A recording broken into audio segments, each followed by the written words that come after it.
You figure it out. Pizza. Shit.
Welcome. Let's take a good look at y'all. I'm Hamish McAllister, and this is my piper, my fiddler, my stage for tonight. Got my dancers in the back. And we're here to celebrate Robert Burns, Scottish poet. This is the first one I'd like to do for you. You all had your tea. Yeah, you look a bright crowd. Okay. I'm nae poet in a sense, but just a rhymer, like by chance. And hey to learning nae pretense. Yet, what the matter? Whene'er my muse does on me glance, a jingle at her. Gie me I sparkle nature's fire, that's all the learning I desire. Then though I drudge through dub and mire, and plew or cart, my muse, though hamely in attire, may touch the heart. That, in a sense, is Burns. And my host here, Mr. Thomas Keith, my American host, he's invited Hamish, me here. There's people stuffing in the back there. Oh, you got yourself a seat. You're right there. Okay, can you see? There's a couple of seats here, actually, if you want to move up. You right? Okay. Now, I'm actually not really a performer. I'm a shipping clerk. I live in Dumfries, but this is my pleasure here, and Mr. Thomas Keith has invited me, and he's himself a Burns aficionado, and is a half, or is it a quarter? Quarter. Quarter. Any folks here got any Scots blood in them tonight? You, this one here, anyone at the back? All right. And well, for those of you that have none, I have a wee drop of Scotch. And all this handy carrying case here. Here we go, this is the best, let me tell you. Okay. Now, who would like a wee drop? Right. Anybody here? All right. Help yourself. There you go. All right. Up your kilt. And, is that it? You're teetotalers here, eh? One here. Very good. There you go. Okay, one here. A wee drop for you. Anyone up there? You? Actually, I think we're going to need another seat in the front here, Jan. think we're going to need another seat here in the front, you know? Oh, I can sit over here, it's all right. Any takers here? Good. Oh. Any use folk? Sorry. We drop a scotch. This will do you right fine. Okay. Another one up here. Don't bring so many glasses.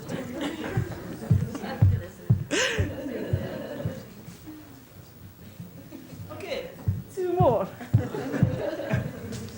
How many glasses do you It's have? not going to last the run, this, is it? Oh, and you, Robin, would you like a drop? I'm fine tonight, thank you. Mr. Keith? I'll pass, thanks. Toi, Amir. I had mine. Okay. One for you.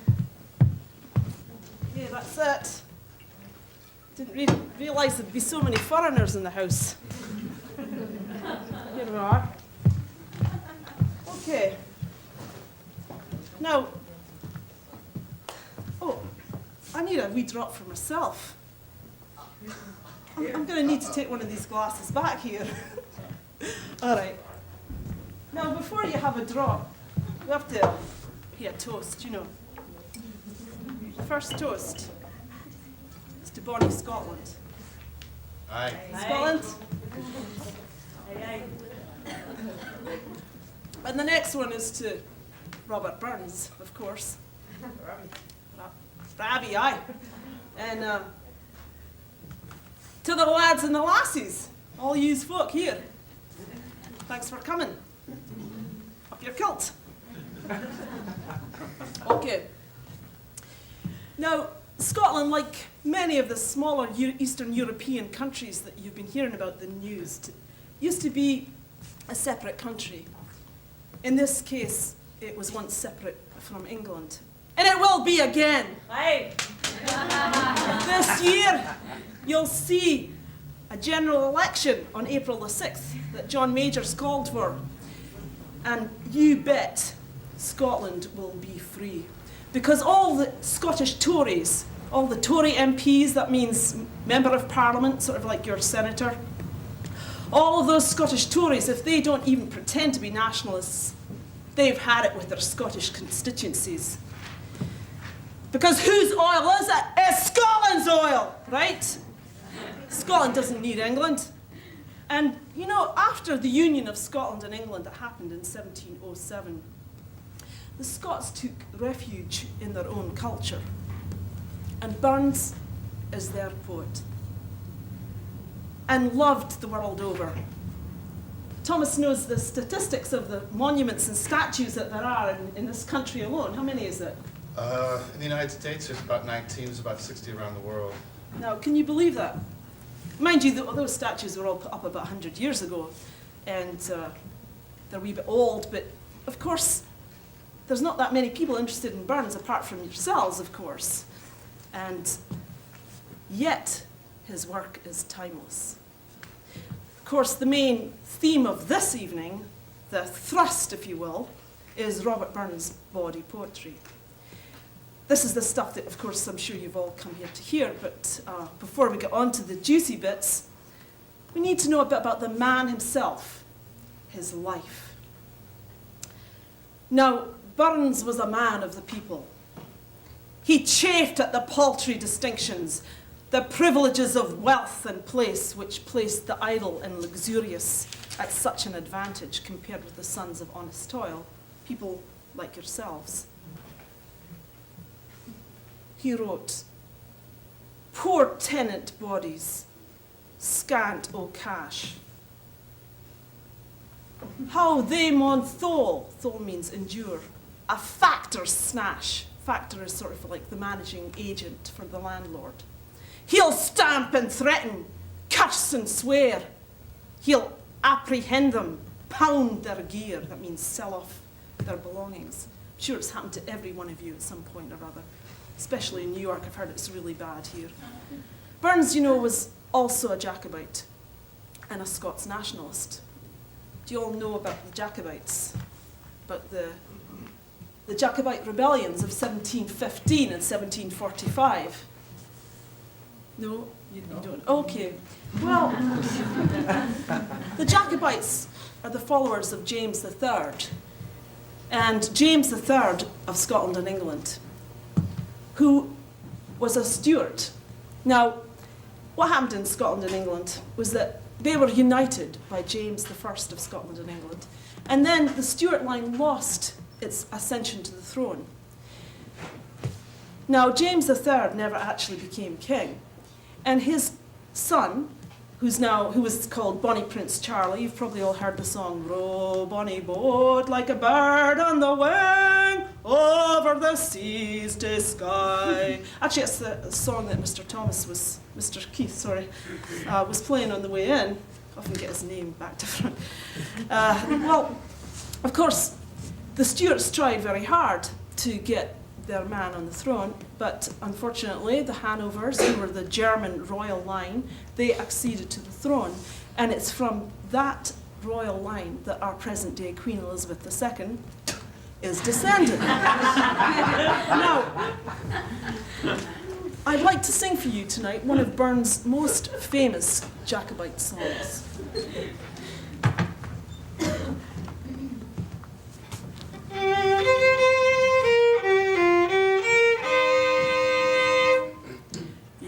Jacobites by name, lend an ear, lend an ear. Ye Jacobites by name, lend an ear. Ye Jacobites by name, your thoughts I will proclaim, your doctrine I mun blame. Ye shall hear, ye shall hear. What is right and what is wrong, by the law, by the law. What is right and what is wrong, by the law. What is right and what is wrong, the short sword and the long, the weak arm and the strong, for to draw, for to draw. What makes heroic strife, famed afar, famed afar. What makes heroic strife, famed afar. What makes heroic strife? To whet the assassin's knife and hunt a parent's life. We bloody war, we bloody war. Then let your schemes alone in the state, in the state. Then let your schemes alone in the state. Then let your schemes alone adore the rising sun, and leave a man undone to his fate, to his fate.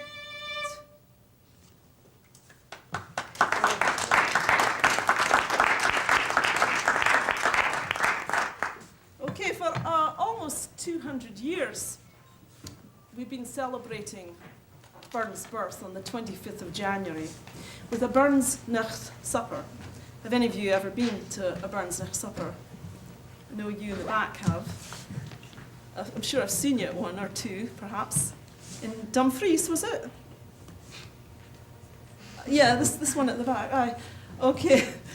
Anybody else? Well, I'll tell you. Every year on the 25th of January, we celebrate his birth. We have a haggis and we have scotch. We do the gay gardens and the eights and reel, the Highland flying. We sing his songs and we recite his poems. Now, the thing about Robert Burns is that he was a man with a deep heart, and he felt very strongly for the people. And let me see, I have to get my notes here. Oh yeah, now he was born, here we go. You have to take up the screen, yeah. He's a good lad. He goes slow, you know. Okay, here we are, the man himself.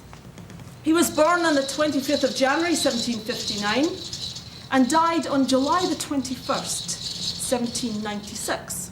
Only 4 years now until his bicentennial. Mr. Keith and I expect to be doing this performance a few times before then. And he died at the age of 37.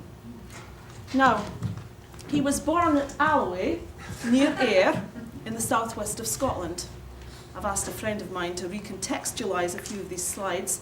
so that you don't retain any romanticised notion of the Scottish countryside, especially those of you that might have seen Local Hero.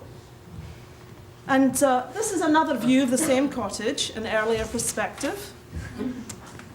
A ploughman and the son of a ploughman. His father had built the clay cottage, which was the poet's early home. 2 small rooms with a concealed bed in the kitchen. And young Burns spent his youth on the farm. His father, William Burns, a poor but noble man, widely read and with the highest moral principles, made sure that Burns and his younger brother Gilbert got what learning they could. Now, Burns was an omnivorous reader, and he had what they call the open eye, which gave him a royal road to knowledge.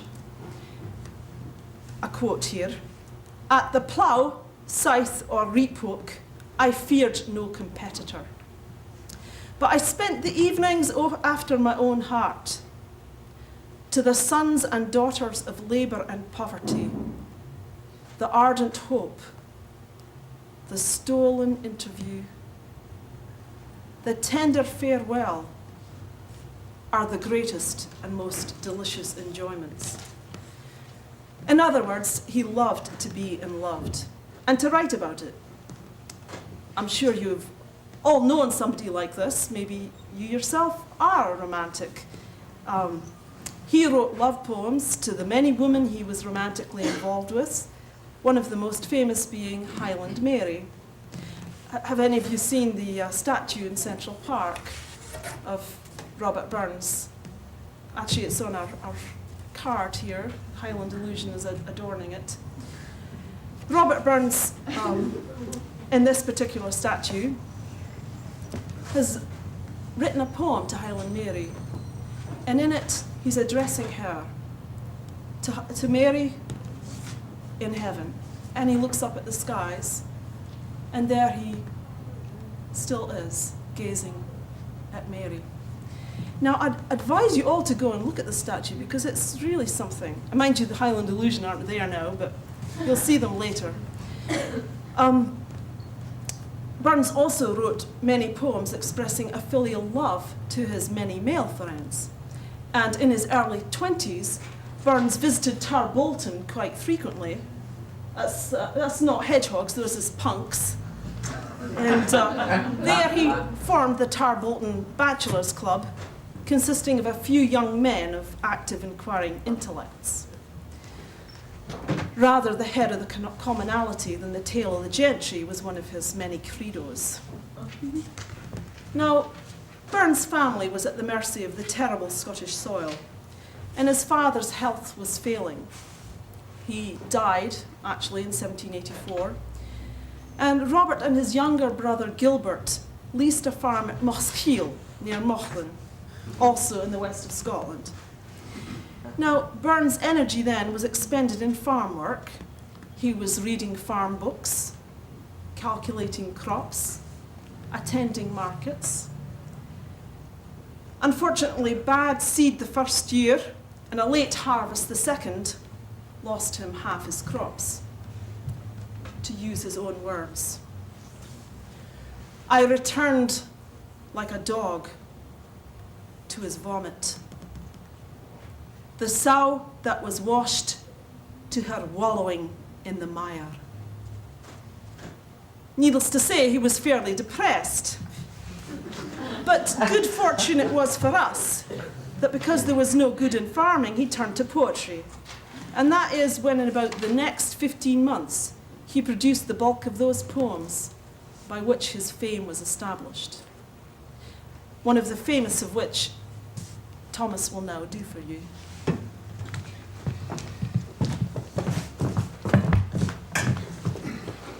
Now, if you ever read a Burns poem in school, this was it. Probably to a mouse.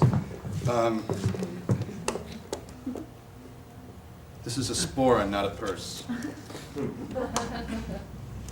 You know this is a kilt, not a skirt. As Hamish will tell you, There's such a thing as Leyland Scots, they call it. It's a Scottish language, and it's distinct from English. If you hear about it on a BBC documentary, they'll say it's a northern dialect of England, but in Scotland, it's considered a separate language. And a lot of the words made it into English, or you've probably heard of some of them, like brig for bridge, or kirk for church, or gie for give, or loch, Loch Ness Monster. right? Lake, right? Ben for mountain. Anyway, there'll be translating going on tonight, and I'm gonna translate these words first so we can cut to the chase once we're doing the poem. These are just the tough ones. Some of them you'll catch. Damon Icker in a thrave is an ear of corn. It's a lot for an ear of corn. The lave means the rest. In this case, the rest is the crops, so it's to get the crops in. Hussy is house. To big is to build. Wast is waste. To thole means to bear or endure. Cranrach is a frost, a real heavy frost. Know thy lane means you're not alone. And gang aft a glee. Gang means go, aft is often, and a glee is wrong. Go often wrong. Gang aft a glee.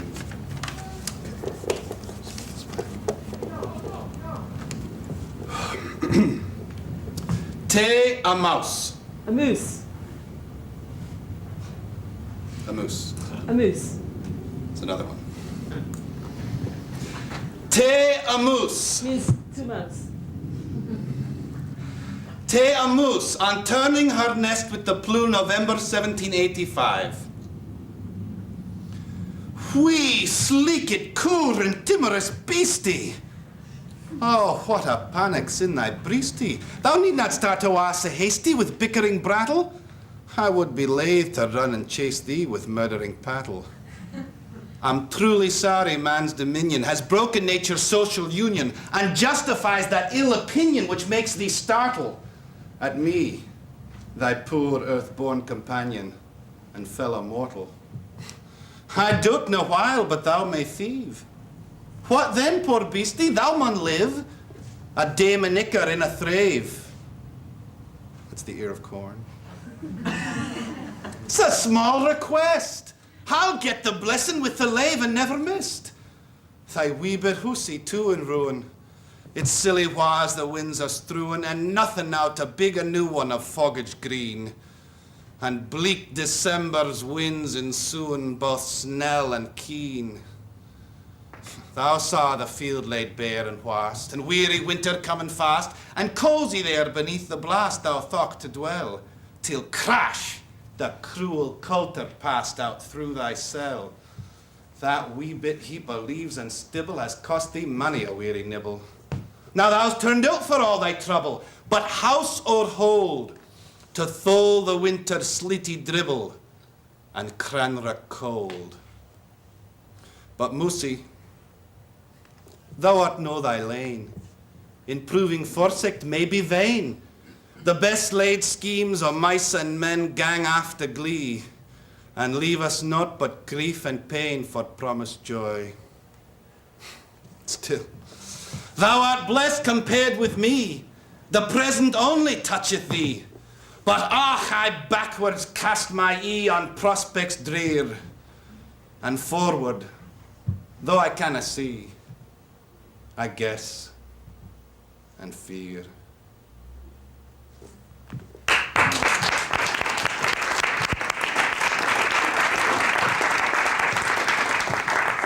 No bad for an American, eh?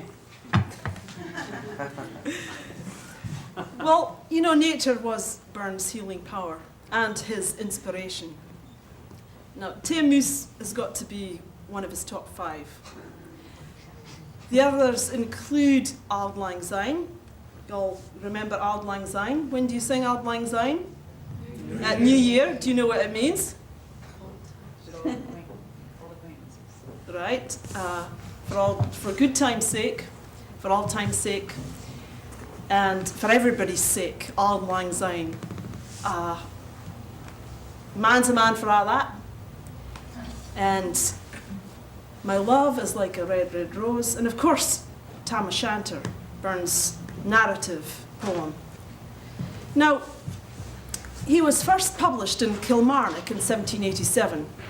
This is the High Street in Kilmarnock.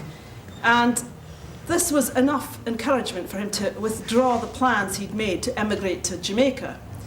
He'd really felt that nobody appreciated him as a poet and he was going to leave. But anyway, they recognised him in Kilmarnock and he made £20 from this deal. His attitude towards his poetry was that he was doing it because he loved to rhyme. He rhymed for fun. And of course, indeed, we are here for fun. And I want to introduce 4 bonny bra lassies, Grace Blackstone, Althea McIntyre, Estelle and Bitsy, to give you their rendition of Robert Burns's 9-inch Will Please a Lady. The key words to listen to are a length of grace, which means a piece of equipment, twa thumbread to the 9, which means 2 thumb widths to 9 inches. A sonsie pintle is a hefty penis. A dowd means a lump. A lathrin doup is a lazy rump. And at my gyvel is at my gable or gate.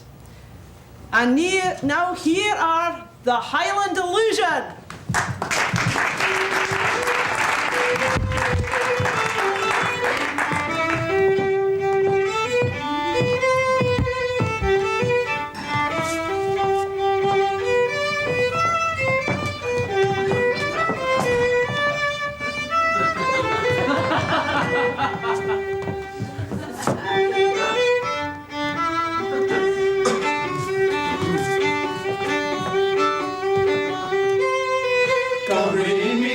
Come tell me, dame, my dame, come tell me truly, what length the great, what will Cahable said a woman duly? The Carlin flew her wanton tail, so ready. I learned a song in Annandale.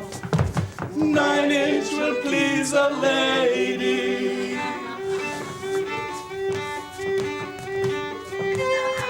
But for a country cunt like mine, in sooth, one may say genital, will take my thumb right through the night, and as a swansea petal, please me on my Charlie lad, I'll never forget my Charlie, my roaring handfuls and the dowd, and he pitched it in full rally.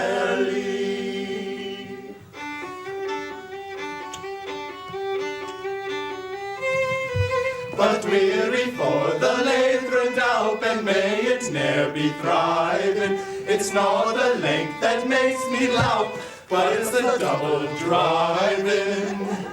Come nitch me, Tom, come nudge me, Tom, come nitch me over the nivel. Come house and lower your battering ram, and thrash him at my gyvel.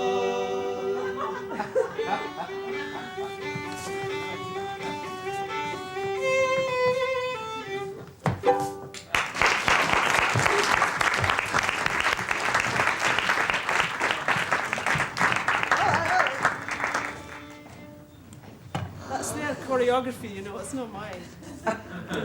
Quite a crew there.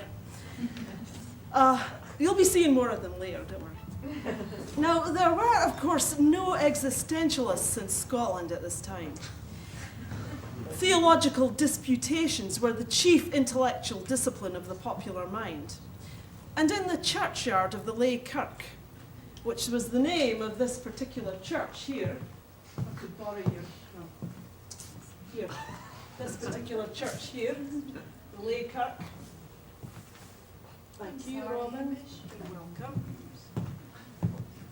Now, it was in this church here and in the churchyard, before and after the service, they'd have debates on providence and foreknowledge, free will and fate. Of course, we all know about these things now, so I'm sure none of you is going to be hashing about at church yourselves, are you, these topics? Do you ever discuss, of course, I'm sure, absolute foreknowledge, something we all know about, right? Now, the Church of Scotland at that time was run by Calvinist extremists who were very strict. There was a clergyman in Kilmarnock whom Burns called Black Jock. He was known to patrol the streets on Sunday grasping a huge cudgel, which he had christened his ruling elder, and literally beat Sabbath breakers back into their homes. He was sort of the Jerry Falwell of Kilmarnock.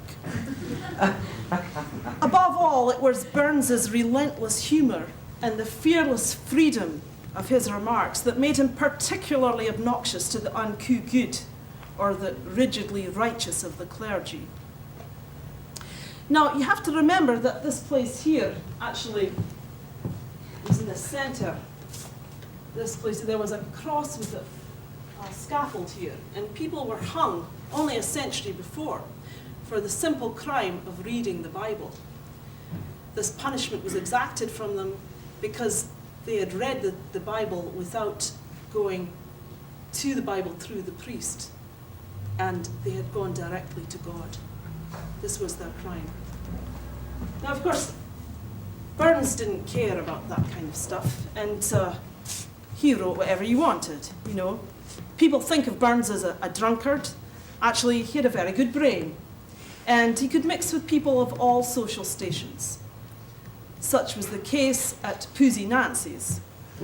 Now, this is a public house in Mauchlin, near to Mosshiel, where Robert and Gilbert had their farm. It was a common lodging house frequented by the most degraded wretches of the countryside. And Burns wrote of Pusey Nancy's, "I night at e'en a merry core. Every night in the evening, a merry core of people. O ratty gangrel bodies," a bunch of vagrants actually, "in Pusey Nancy's held the splore, in Pusey Nancy's held the frolic, to drink their ora duddies." Now, ora duddies means extra garments, and it's sort of like the extra excess that you put on when you drink a lot of ale. Now, it was in that same town that Burns met his future wife, Jean Armour. In Scotland at that time, if a man and a woman were caught having sex without being married, it was treated as a very serious offence. And the punishment that the community exacted from them was to have the man and woman kneel on the fornicator's bench or repentance stool in full view of the whole congregation during the kirk session, and to be preached at in regard to their sin.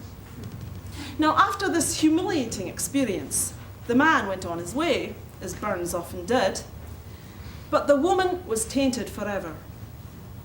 Though Burns never ceased to have illicit sex, he did acknowledge his offspring and sent the women money whenever he could, which wasn't very often.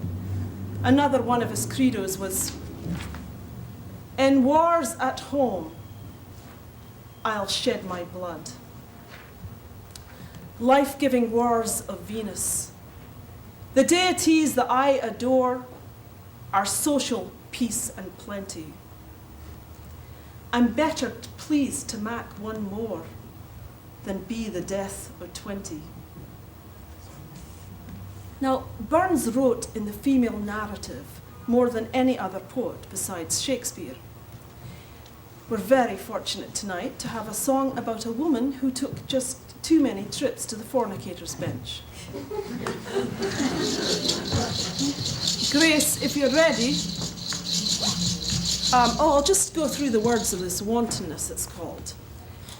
And the words are, "Wantonness for evermore. Wantonness has been my ruin. But for all my dole, all my sorrow and care, it's wantonness for evermore. Wantonness for evermore. I hae looed the black, the brown.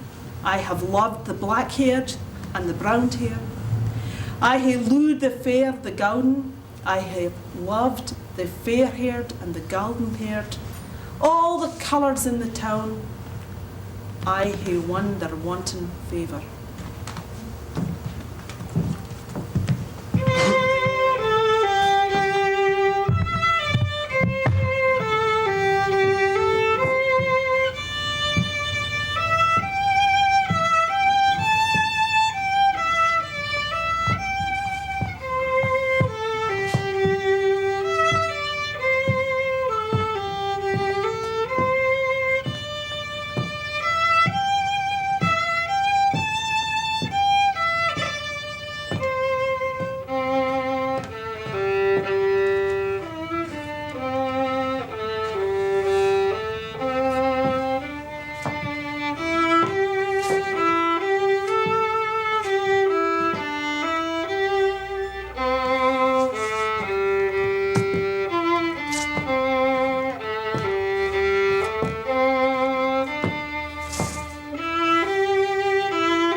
Wantonness forevermore.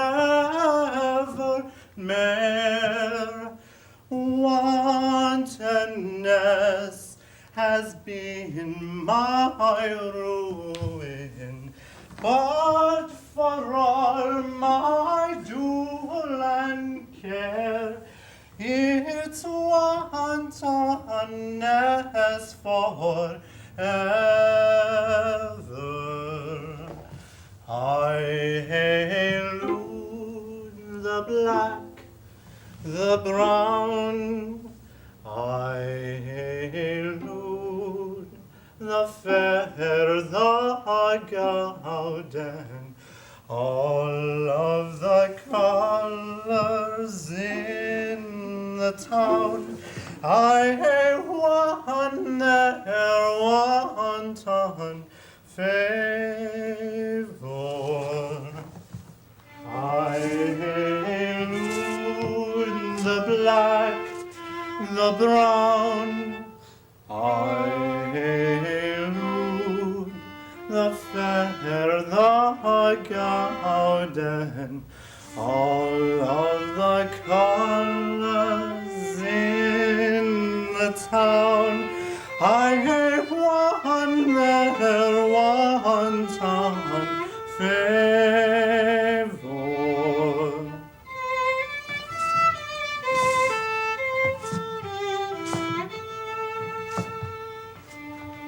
I hae won their wanton favour.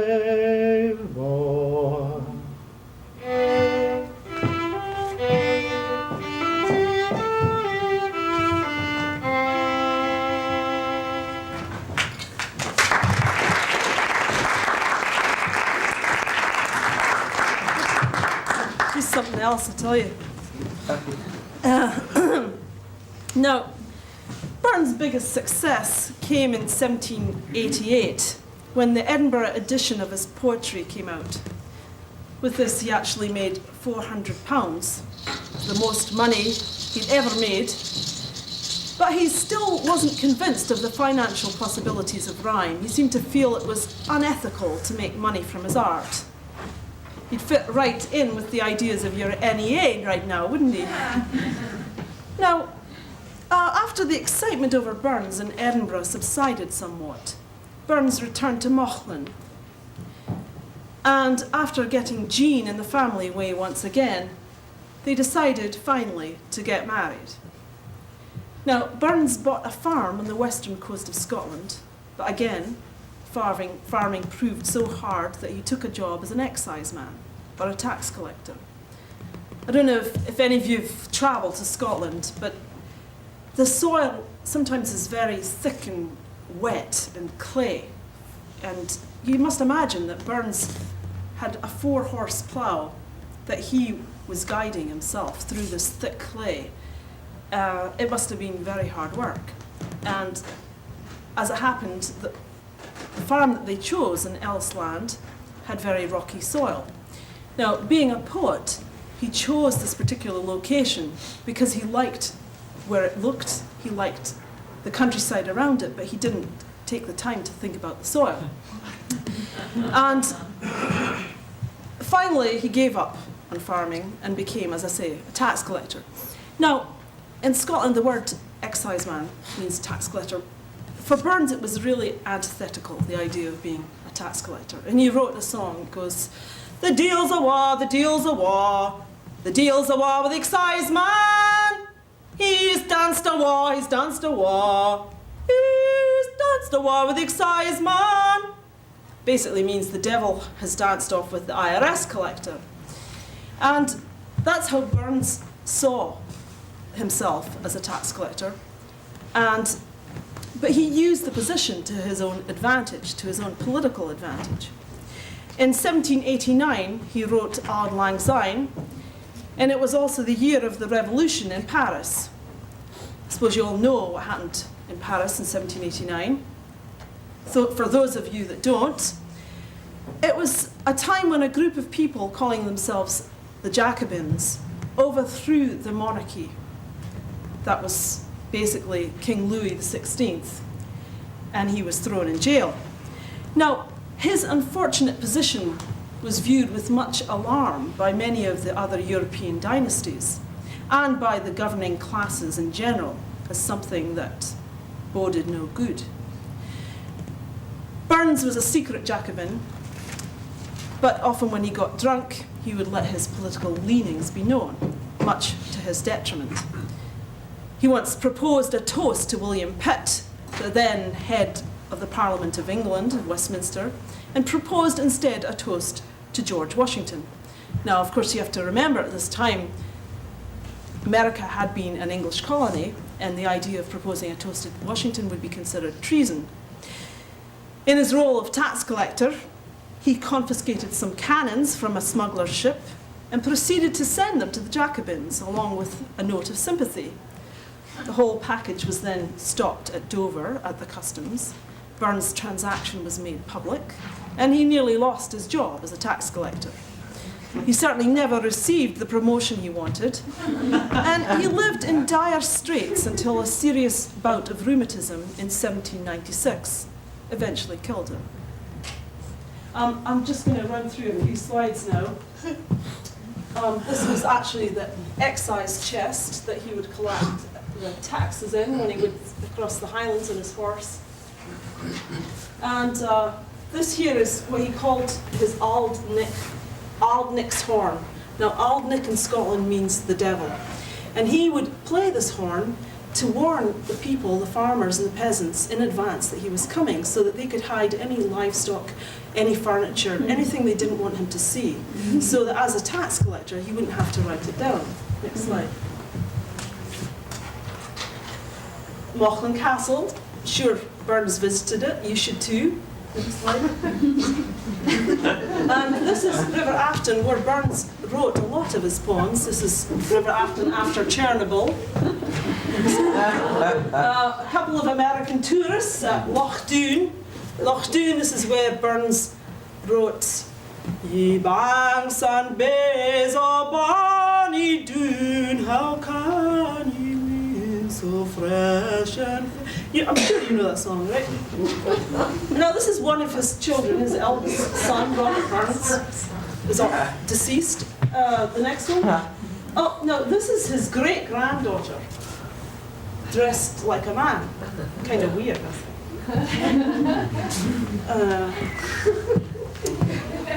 Now, bawdy was popular in 18th century Scotland. They had no pornography, and they got their sexual stimulation from watching the mating of animals.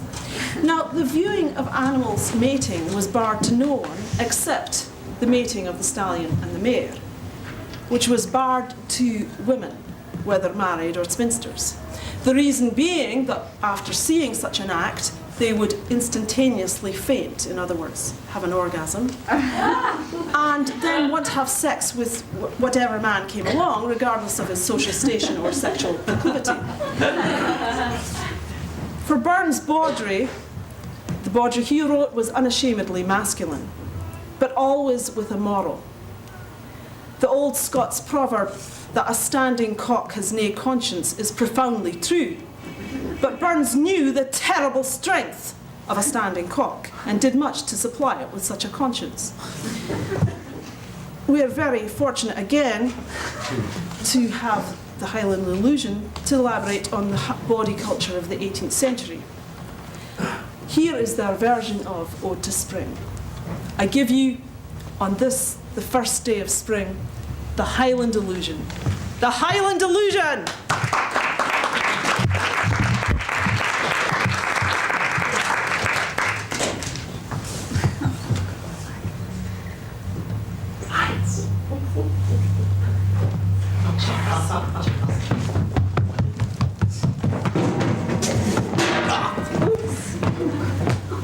Can you see?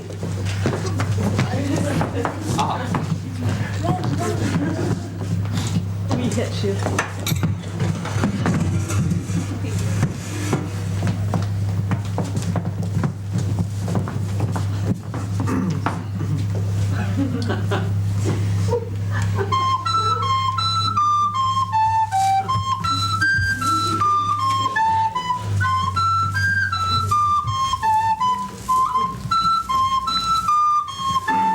Mocking bucks at early fox in dewy grass are seen, sir, and birds on boughs take off their mouths amongst the leaves say green, sir.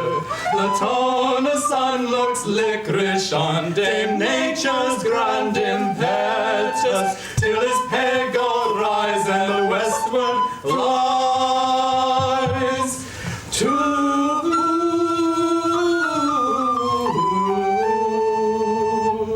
Roger, Madam Thetis.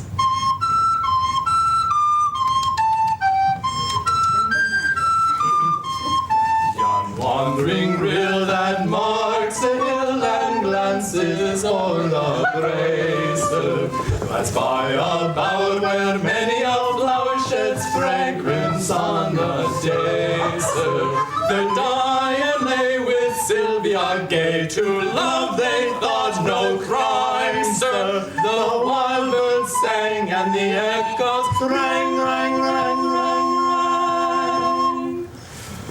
While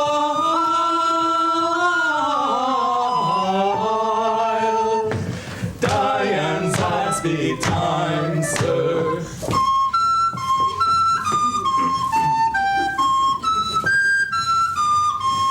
First with the thrush her thrust and push had compassed large and long, sir. The blackbird next his tuneful text was bolder, clear and strong, sir. The linnet's lay came then in play, and the lark that soared a boon, sir, till Diane fierce mistimed her horse.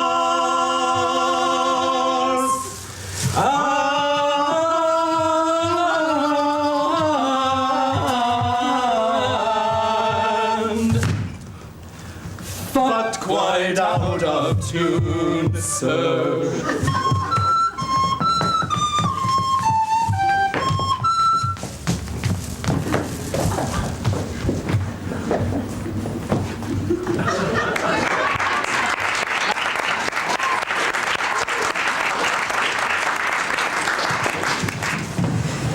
I do have a favourite, I must say. It's actually, Estelle, of course I'm not supposed to have favourites, but the one with the short wig, Estelle,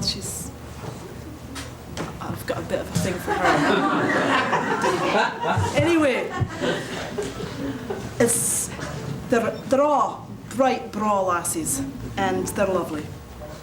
Now, the words fuck and cunt were in common usage in 18th century Scotland. They didn't have the debased or degraded meaning that they've come to assume in the past 100 years. Fuck was, of course, the onomatopoeic sound of a cock and a vagina, and cunt came from the Latin word cunus, meaning cunt. Here, a couple of Burns poems that I particularly enjoy. The first one is, Would You Do That?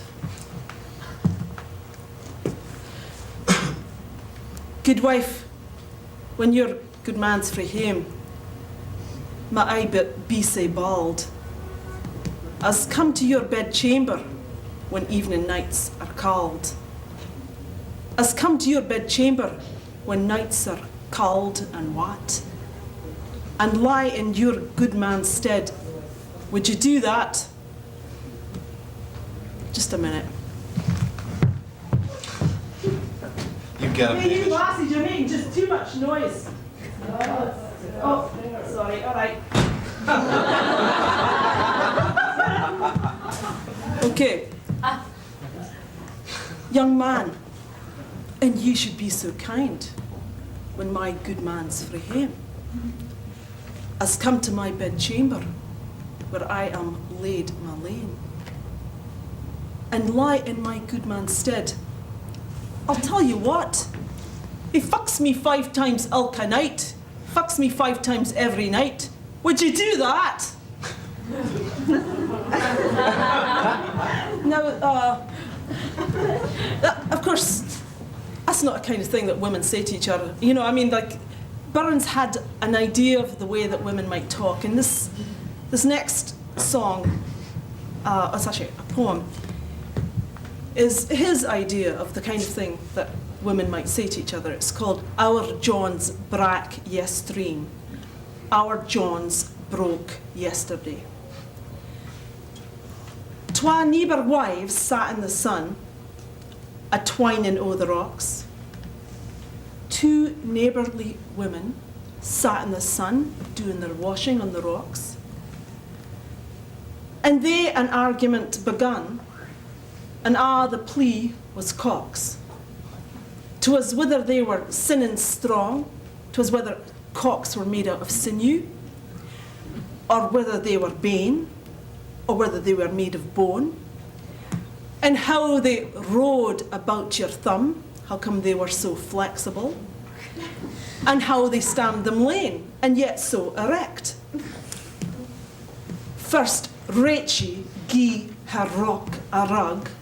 First Rachie started doing her washing on the rock, and then she clawed her tail, and then she scratched her ass. When our Tam pulls on his breeks, when our Tom pulls on his pants, it wiggles like a flail, it waggles like a whip. Says Bess, they're bane, I will maintain. They're bone, I'm sure of it. And proof in hand I gie, and I'll give you proof of it.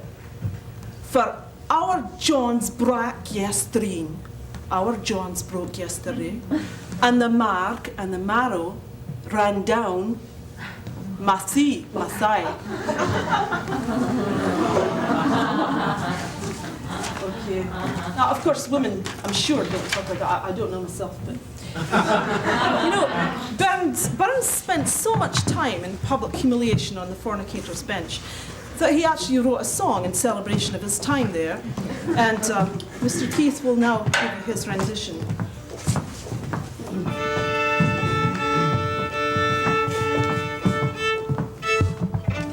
This is called The Fornicator, and we think they used to kneel on the fornicator's bench, but I'm gonna sit.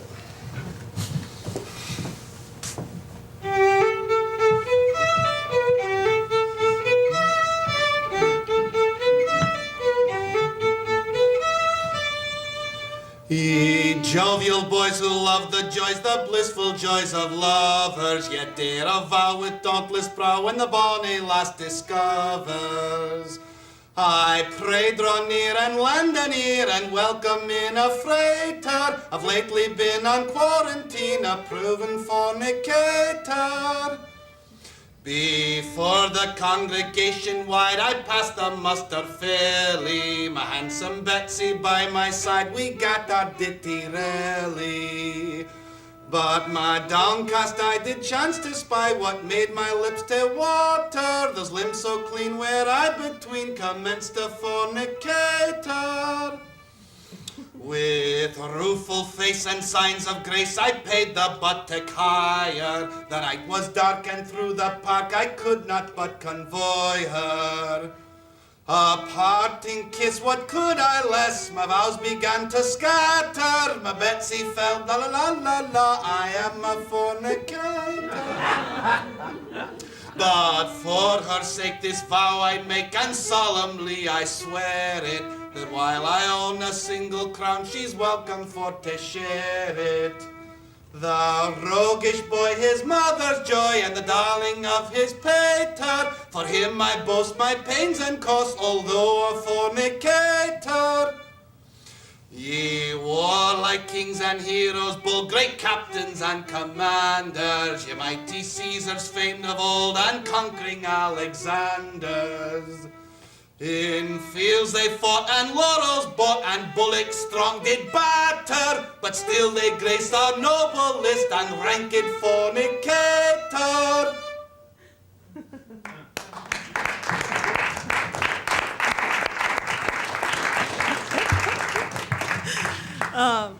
Very nice. Now, the next song that we have is Coming Through the Rye. And I'm sure you're getting the hang of the Scots words now. There's only a few in this particular song. Gin means if, and found a stone, a stunning grace means found a large piece of equipment. What else? Ilka, every, and Ken. Ken. Do you ken that means? Do you know that? Ken, no. I'm sure, you know, you're a really bright crowd. I'm sure you'll figure it out. Okay. The Highland Illusion.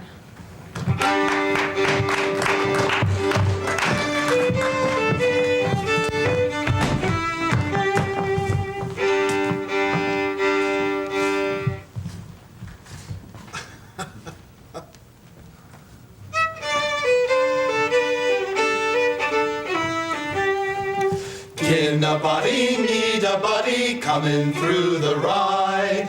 In a body, fuck a body, need a body, cry. Coming through the rye, my Joanne, coming through the rye. She found a stone engraved, coming through the rye. In a body, need a body, coming through the glen. In a body, fuck a body, need the world ken.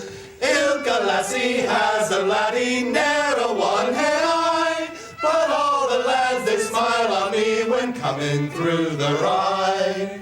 Gin a body, need a body, coming through the grain. Gin a body, fuck a body, cunts a body zane. Coming through the rye, my Joanne, coming through the rye. She found a stone engraved, coming through the rye. Gin a body, need a body, buy a body, sell. What nobody, fuck a body, would a body tell? Ilka lassie has a laddie, ne'er a one hey I, but all the lads they smile on me when coming through the rye.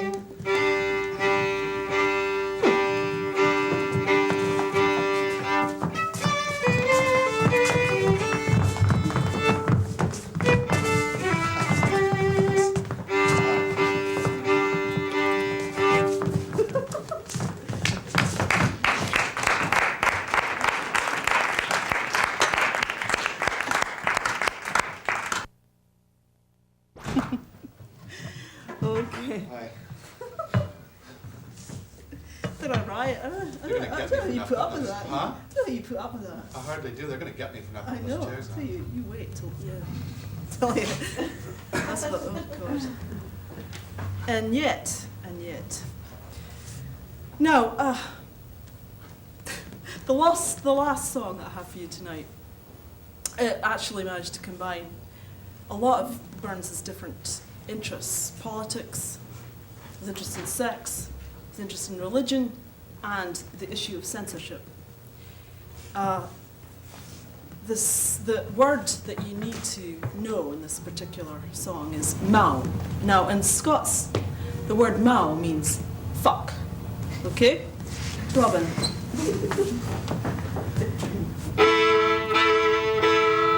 While prose work and rhymes are hunted for crimes, and things are the devil knows how. Where are my rhymes in these kittle times? Kittle means difficult. The subject I choose is a mow. The Episcopal lawn and Presbyter band hae long been to other a cow means horror. But still the proud prelate and Presbyter zealot agree on an orthodox mow. Some cry constitution, some cry revolution, and politics kick up a row. But Prince and Republic agree on the subject. No treason there is in a mow. Poor justice 'tis hinted, ill-naturally squinted. The process but monk will allow. For justice has ever for cunt had a favour, while justice could take a good mow. So fill to the brim, to her and to him, or to her and to her, or to him and to him, while willingly do what they do. And ne'er a poor wench want a friend at a pinch, was failing was only a mow. Here's to mow.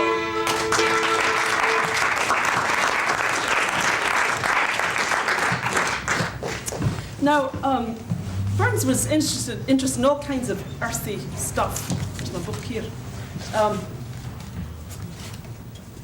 Now, especially the scatological. And this next poem that I'm going to read for you, Grim Grizzle, as his most, I would say, the one that he most encapsulated this particular interest.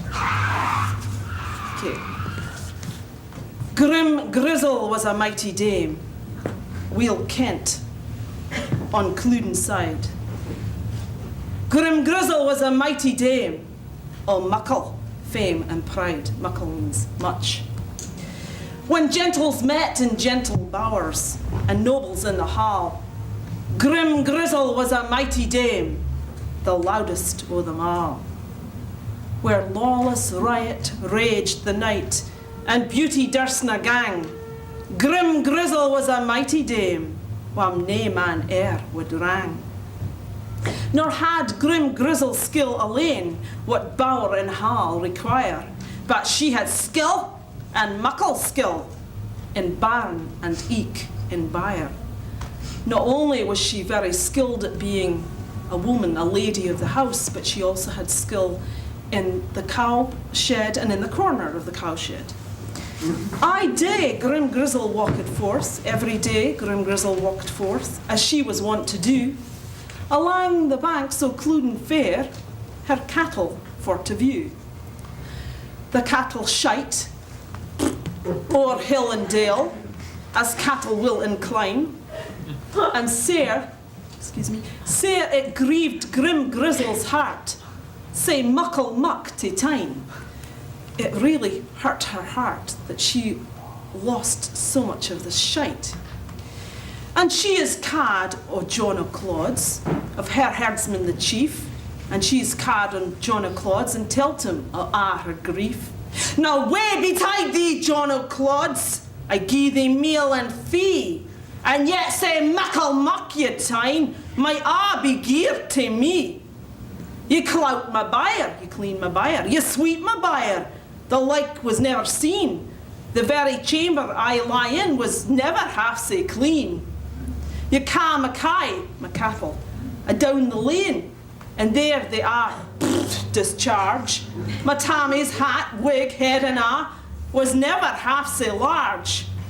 But mind my words now, John O'Clods, and tent now what I say. My kye shall shite ere they gae out, that shall they every day. And mind my words now, John O'Clods, and tent now why ye serve, or back yous to the colonel gang, either to steal or starve. Then John O'Clods, he looked up, and then he looked down.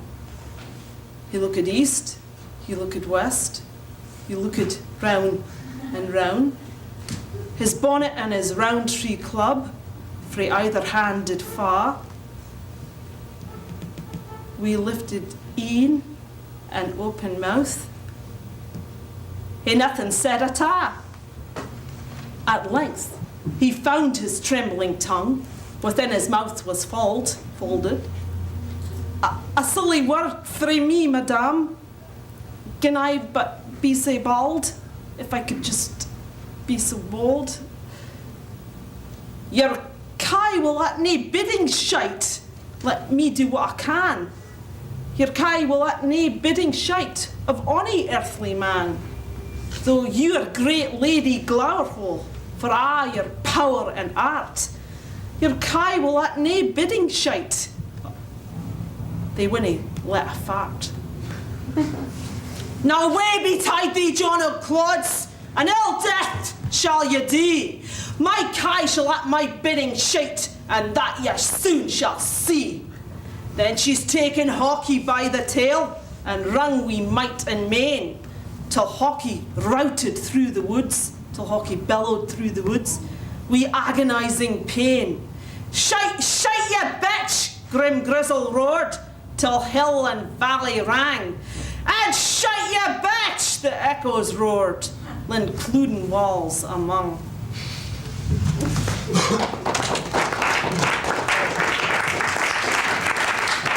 And now we have a very special finale.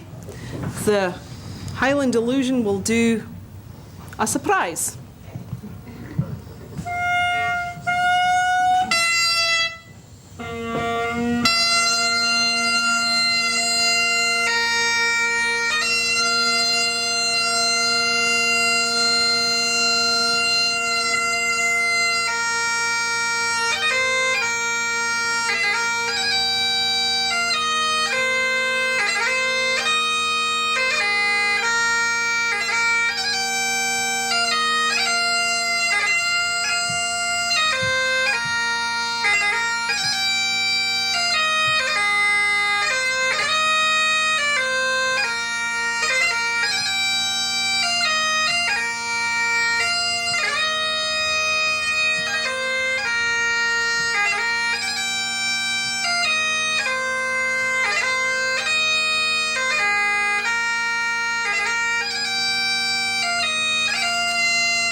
funky shit, man. Checked it out. We checked out Can we have that rewound all the way? When we ordered that pizza back. Oh, sorry. When we had our pizza back there, we ate it back in the office while we was waiting to come back for them to finish. A big rat came in and started, you know, about. You probably know, but just in Just case. start the music, all right? What the hell is that? Come on. Oh, shit. Okay, make them fierce, guys. Fierce.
Jamaica. Oh, yeah? Man, that was some funky shit. Jamaica, man. Queens, yeah. Yeah, he's from our high school up there. What were you doing here? We're rehearsing. Yeah, we I got can to see that. But we just did a show, you know. We change the cut the atmosphere. Yeah. No, but just tell me what you're doing. It looks good, you know. But what are you rehearsing for? What is it? A talent show. Aye. In our school, yeah. Uh-huh. They're doing this fundraiser for metal detectors. Oh.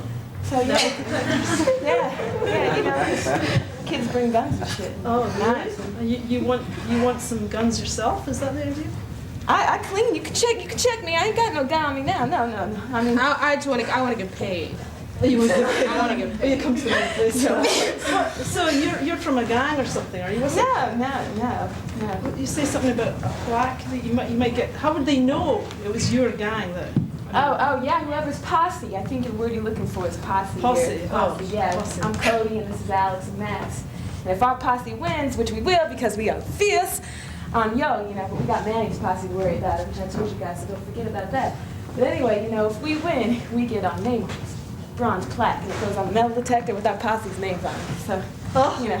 Well, so I was wondering if I could maybe try out. Some of the moves here we doing? Why not? Yeah, we put you down. I mean, we're bad. Yo, I think, like, what are you talking about? Part on the floor, maybe?